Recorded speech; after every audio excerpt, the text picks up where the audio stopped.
Salutare prieteni, astăzi am venit la Olt să încerc o partidă la Klonk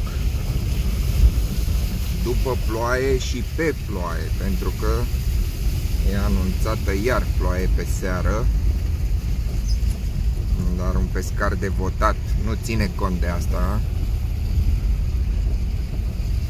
așa că am venit să încercăm norocul, să vedem. Se știe că somnul mănâncă bine în timpul furtunilor și după furtună imediat.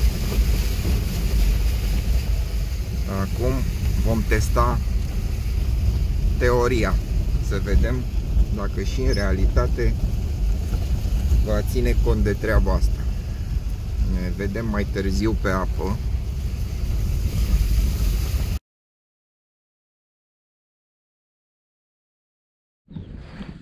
Oh, a dat unul frumos. Ia să vedem ce avem aici. Unde te duci, mă?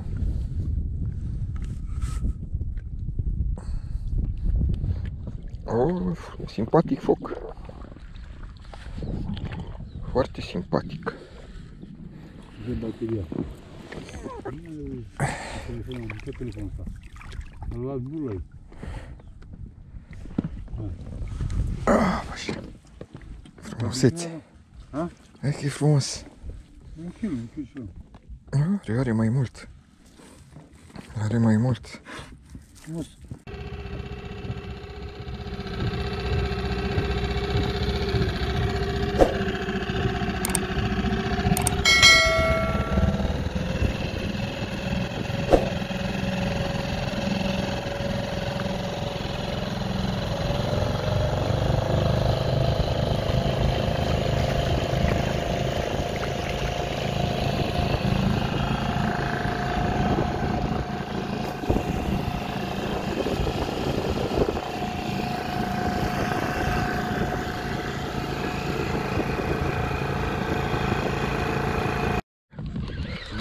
Al doilea somn? E mai mare? Nu, e mai mic. E mai mic. Iată și pe al treilea. Aoleo, ce avem aici? Colecție de somotei. E mai mare al meu. E mare. E mai mare al meu. Iată. Juniorii. Bă, ce distractiv e. Unul după altul. Trebuia să-mi lag și felul că băgam în... După ploaie.